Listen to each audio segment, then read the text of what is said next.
Mga master, okay lang bang? Huwag niyong skip ang mga ad sa aking mga video kung okay lang mga master. Salamat sa solid na suporta po. Yon, what's up mga masters? Nandito na naman tayo sa panibagong araw, panibagong kabanata na naman ang pagsasama-samahan natin ngayon guys.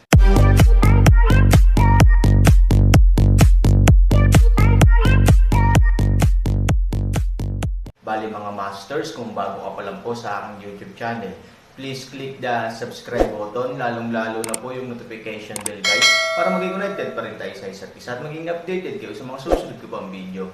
Bali mga masters, bago natin umpisahan ng kwento ay mag-shoutout po muna tayo para sa mga solid nating tagapakinig. Shoutout kay Vert Mahusay. Shoutout kay Rico Der. Yun na nga mga masters, no? Bali hindi na ito patagalin. In 3, 2, 1, let's go! Drone. Sabi ni Han Sanchen. Drone. Nang marinig ito, halos mag-alinlangan si Ivory kung mali ang narinig ng kanyang tenga. Maraming drone sa mundo, maraming tao ang hindi makapagsanay sa paglilinang at maaari lamang umasa sa agham at kalikasan. Ang mga produktong teknolohikal ay ganoon din kadaling laruin. Ang mga drone ay malinaw na isang makabagong produkto ng teknolohiya. Mga aplikasyong sibilyan at militar, saklaw nito ang halos lahat ng sulok. At sa bawat sulok, ang pangunahing papel na ginagampanan nito ay napakalakas pa rin. Ito ang nakakatakot na bagay tungkol dito. Labanan ang reconnaissance ng kaaway, Suicide Squad style na pag-atake ng pagpapakamatay, spray ng mga pestisidyo, larawan ng tanawin, may isip mo ito, makakatulong ito sa iyong makamit ito. Bilang mga mamamayan ng kaharian ng Yangtze, isang mapagmataas na bansa sa larangan ng mga drone, natural na maraming alam ang Ivory at Han Sanchen tungkol dito. Pero nasaan ang ganyan dito? Tanong ni Ivory. Talagang napakakombinyenteng gumamit ng drone para maghanap sa madilim na lugar na ito. Dalawang tao ay maaaring maghintay lamang dito at maghintay para sa drone upang pumunta sa trabaho. Bagamat magtatagal ito, malinaw na mas mahusay kaysa sa lakas tao upang mahanap ito, at ang antas ng paghahanda ay magiging mas mataas. Napapagod ang mga tao at nagkakamali kapag pagod, ngunit mahirap ang mga makina. Kung wala kang drone, makakagawa ako, ngumiti ng mahina si Han Sanchen. Sa susunod na segundo, binawi niya ang kanyang kamay, at ang apoy sa kalangitan ay agad na lumipad pabalik sa kamay ni Han Sanchen. Pagkatapos, kinagat ni Han Sanchen ang kanyang daliri at tumulo ng isang patak ng dugo. Balutin ang dugo ng tunay na enerhiya, gamitin ang dugo upang gabayan ang kamalayan, at hayaang dalhin ito ng apoy ng langit upang lumipad sa paligid, at gawin din ang antas ng Diyos ng isang hakbang na mas malapit upang maghanap ng mga posibleng pagtitipon. Ivory, tulungan mo akong protektahan ang batas. Pagkatapos magsalita ni Han Sanchen, umupo siya ng naka-cross legs. Ang pamamaraang ito ay mas pino at tumpak kaysa sa paggamit ng konbensyonal na espiritual na kamalayan upang direktang aiskan ang isang malaking lugar, at bawat detalye ay maaaring maobserbahan. Ang kawalan ay ang karamihan sa espiritual na kamalayan ni Han Sanchen ay kailangang ilagay sa kanyang sariling dugo, na nagre-resulta sa ontological emptiness at incompetence. Ito ang pangunahing dahilan kung bakit kailangan ni Han Sanchen ng Ivory para protektahan siya. Walang nakakaalam kung may susunod na biglang aatake sa kanila. Tumanggaw si Ivory at mabilis na umupo sa tabi ni Han Sanchen. Skyfire, go! Mahinang uminom si Han Sanchen, at sa sumunod na segundo, direktang lumipad ang apoy sa kalangitan patungo sa pinakamalayong distansya na parang kanyan. Ang lugar na pinili ni Chunwo na magsimula ay malinaw na ang pinaka-peripheral na lugar na posible, sa ganitong paraan, mula sa labas hanggang sa loob, hakbang-hakbang, ang buong proseso ay lilito ng mas maayos sa pagpaplano. Maaari din itong aiskan ang bawat sulok ng mas tumpak upang maiwasan ang mga error at pagkukulang sa pinakamaraming lawak. Naisip din ni Han Sanchen na ang hangganan dito ay maaaring walang hangganan, ibig sabihin ay walang pisikal na hadlang upang sabihin sa iyo na malapit ka nang lumampas sa mga hangganan. Ayon sa uri ng ihi ng lugar na ito, ang hadlang ay dapat na direktang katulad at konektado sa kadiliman dito. Sa madaling salita, kapag tumatakbo ka, maaring hindi mo mapansin na out of bounds ka, dahil may dilim din sa labas ng bounds. Bagamat hindi niya alam kung anong uri ng aksidente ang mangyayari kung mauubusan siya ng hangganan, sigurado si Han Sanchen na hindi magiging madali ang pagbabalik pagkatapos lumabas. Kung ito ang kaso, si Han Sanchen ay nasa malas. Ang espiritual na kamalayan na ito ay nasa labas at ang katawan ay naririto, kung maghihiwalay tayo ng matagal, hindi ba nakakahiya? Ang mundo ng Bafang ay itinuturing na ngayon na isang medyo sikat na master, bilang resulta, si Zhang Heng ay hindi namatay sa larangan ng digmaan, ngunit namatay sa pamamagitan ng pintuan sa likod. Kung kumalat ang balita nito, malamang nasisabog si Han Sanchen mula sa kanyang libingan kung siya ay namatay. So fucking nakakahiya. Sa makatuwid, kapag dinalugad ang hangganan, dapat mong maabot ang pinakamalayo hanggat maaari, ngunit sa parehong oras, ito ay pinakamahusay na panatilihin ang isang tiyak na ligtas na distansya mula dito, upang hindi mag-iwan ng anumang blanko na espasyo na walang check, ngunit hindi upang itulak ang iyong sarili sa labas ng hangganan ng masyadong maraming. Alam ni Ivory na kahit na ginamit ni Han Sanchen ang pamamaraang ito upang patakbuhin ito ng mas maginhawa, hindi ito pansamantalang bagay. Ito ay tumatagal lamang ng ilang minuto, at sa maraming swerte, maaari mong mabilis na mahanap ang lugar ng pagtitipon, at pagkatapos ay maayos na pumasok sa totoong lugar ng sikat na tindahan. Maaari itong tumagal ng hanggang isang araw, o higit pa. Malinaw, ang huli ay maaari lamang mabaygo, dahil ang mag-asawa ay hindi maaaring magkaroon ng maraming oras upang maghintay.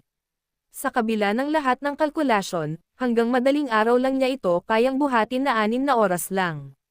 I hope our luck will be better this time and Sanchen can find the gathering point as soon as possible. We don't have much time. Tinapos ni Ivory ang kanyang mga salita, bahagyang ipinikit ang kanyang mga mata, at tahimik na nanalangin. Tawag. At sa kabilang panig sa oras na ito, sa bulwagan kung saan nakatira ang pamilyang Shangguan, dahan-daang binuksan ng Shangguan Qinghai at Shangguan Qingyan ang kanilang mga mata mula sa kawalan ng ulirat. It is indeed a magical skill. I have lived for most of my life. I originally thought that I would have no chance to practice cultivation in this life, but I never thought that at the end of the day, bigla akong papasok sa tao at makakamit ang katuparan, nakangiting sabi ni Shangguan Qinghai. Tumanggo si Shangguan Qingyan, oo, ang set ng mental technique na ito ay napakakomportable sa pagsasanay, at ang set ng teknik na ito ay sobrang sophisticado para sa opensa at depensa. Bagamat hindi pa ito nagagamit at naipapakita ni Shangguan Qingyan sa aktwal na pakikipaglaban, habang patuloy itong umuunlad sa kanyang isipan sa panahon ng proseso ng pagsasanay, mas malinaw na niyang nararamdaman ang asensya ng hanay ng mga pagsasanay na ito. Parang tunay na Diyos si Han Sanchen. Tumanggo si Shangguan Qinghai, sa pamamagitan lamang ng pagbibigay sa iyo at sa akin ng ilang on-demand na broadcast, sa pamamagitan lamang ng pagbibigay sa amin ng mga kasanayang iyon, pareho tayong maaaring tumaas sa ilang antas sa isang iglap, grado. Hindi ko maisip kung gaano kalakas ang mga taong sumusunod sa kanya sa ilalim ng kanyang gabay at maingat na pagsasanay. Gayunpaman, pinaniniwalaan ko man lang na makatwiran para sa kanya na talunin ang Yetian City gamit lamang ang 100,000 tropa laban sa halos 2 milyong tropa.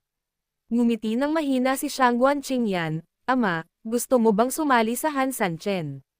Napabuntong hininga si Shangguan Qinghai, para sabihin sa iyo ang totoo, mula nang ihayag sa atin ni Han Sanchen ang kanyang tunay na pagkakakilanlan, sineseryoso ko na ang isyong ito.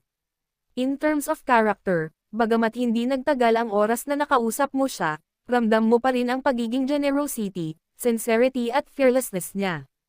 Based on my experience, kung ganito ang leader, magagaling ang mga subordinate niya. Sumang-ayon din si Shangguan Qingyan sa pananaw ng kanyang ama, sino kaya ang mapagbigay sa isang kaibigan? Malaki na ang nawala sa akin para mapalitan ang set, ngunit kumuha pa rin ako ng 3 magkakasunod na kopya para sa kapakanan ng aking mga kaibigan. Ito ang kanyang pagiging bukas palad at bukas isip, kung susundin mo siya, hindi mo kailangang mag-alala na maubos ang karne o sabaw. Inihayag niya ang kanyang pagkakakilanlan ng direkta sa harap ng kanyang sarili at ng kanyang ama, bukod sa pagpapakita ng kanyang sinseridad sa pakikitungo sa kapwa, nagpapakita rin ito ng kanyang katapangan at tiwala. Kung umaasa ka lang sa sincerity para tretuhin ang tao ng tapat, magiging tanga ka, gayunpaman, ang kumpiyansa ng mga mata ni Han Sanchen sa simula ay nagpakita na ang kanyang katapatan ay hindi natatakot sa pagkakanulo dahil siya ay may matibay na kapangyarihan bilang pundasyon. Ito ang kanyang walang takot. Sumusunod sa kanya, ang pagsakop sa bansa ay talagang mas maaasahan kaysa sa maraming tao. Ngunit lumitaw din ang mga problema. The Shangguan family is bets on the present with the future. Pag nanalo ka, you don't need to say anything. Pag natalo ka, you will be shattered. Dad, this matter, hindi natuloy ni Shangguan Qingyan. Just tell it according to your own personal opinion. Matanda na si Dad at hindi na mabubuhay ng mas matagal. The road to the future will always be your own, so your choice is more important than Dad's. Kalsada ng Shangguan Qinghai. Nag-isip sandali si Shangguan Qingyan at nagngangalit ang kanyang mga ngipin, kung gusto ng ama na tanungin ang kanyang anak para sa kanyang personal na opinyon, kung gayon para sa anak na babae, pipiliin ko ang Han Sanchen. Ang dahilan mo ay, ang pamilya ng Shangguan ay talagang ganap na naalis ang naunang suliranin sa pamamagitan ng pag-asa sa tatlong kasanayang ito. Mula noon, umakyat na ito sa mas mataas na antas at pumasok sa panahon ng pagpapabuti, gayunpaman, naniniwala din ako na ang panahong ito ng pagpapabuti ay hindi magiging masyadong malaki. Bakit? Napakabait ni Han Sanchen sa aking pamilya, ngunit hindi kami nang ahas na makipagkaibigan sa kanya, kung alam ito ng mundo, sino ang handang magkaroon ng magandang relasyon sa aking pamilyang Shangguan? Sa makatuwid, ang aming pamilya ng Shangguan ay palaging hindi maiiwasan na ang mga tao ay humawak ng tungkod laban sa aming mga gulugad at ang aming pag-unlad ay pinaghihigpitan. Tumanggaw si Shangguan Qinghai. Bagamat walang awa ang mga shopping mall, dapat palaging igalang ang moralidad saan man may mga tao. Ang pagkuha ng malaking benepisyo ng Han Sanchen nang hindi lumalaban sa iba ay talagang mag-aatubili kang maging isang teammate sa iyo. Pagkatapos ng lahat, maaari mong pretuhin ang Han Sanchen ng ganito ngayon, at maaari mong gamitin ang parehong paraan upang makitungo sa iyong mga kasamahan sa hinaharap. Sa makatuwid, ang pag-unlad ng pamilyang Shangguan, nagtatrabaho ng mag-isa, ay mahigpit na paghihigpitan sa huli. So, ang gusto mo ay maging matagumpay o sikat, o, tanong ni Shangguan Qinghai. Saglit na nag-alinlangan si Shangguan Qingyan, ngunit sa wakas ay kinagat niya ang kanyang ulo ng mapagpasyang, Tatay, gusto ko itong subukan. Tumanggaw si Shangguan Qinghai at hinawakan ang kanyang balbas. Maging hari ka o maging tulisan ka. Ang pamilya ng Shangguan ay bumagsak sa puntong ito ngayon, hindi nito kayang mawala, ngunit kaya pa rin, sabi ni Shangguan Qingyan. Oo, kung susundin natin ang Han Sanchen, ang Yetian City ay nakaranas ng digmaan, at maaari nating punan ang ilan sa mga bakante para sa maraming mga mangangalakal at mga kalakal. Ito ay lubos na magpapaunlad sa ating negosyo. Tumanggaw si Shangguan Qinghai. Higit pa rito, ang Han Sanchen ay maaaring ituring na isang lugar ng katanyagan sa sangkatauhan, hindi maiiwasan na magkaroon siya ng mga kaaway, ngunit mayroon din siyang kapangyarihan at mga humahabol. Ang negosyo ng ating Shangguan ay maaaring makapunta pa doon sa hinaharap, Shangguan. Sinabi ni Qingyan, sa madaling salita, ang pagsunod sa kanya ay may malaking panganib, ngunit ang mga benepisyo ay malamang na napakataas din. Sabi ni Shangguan Qinghai, ang pagnenegosyo ay isang pakikipagsapalaran sa sarili. Medyo nagulat si Shangguan Qingyan, makinig ka kay Dad, pumayag din si Dad na sumama tayo sa Han Sanchen. Tumanggaw si Shangguan Qinghai, ang pagsali sa Han Sanchen ay tila isang napakabaliw at hindi matalinong pagpipilian sa ibabaw, dapat mong malaman na ang Han Sanchen ay napakaraming kaaway. Sa kasong ito, ang panganib ay napakataas.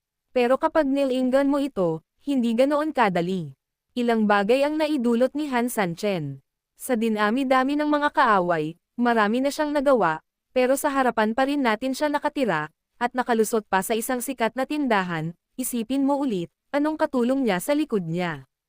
Oo, kung walang pusher si Han Sanchen sa likod niya, siya lang mag-isa ang halos pukawin ang kalahati ng angkan ng demonyo, na halatang hindi consistent sa common sense.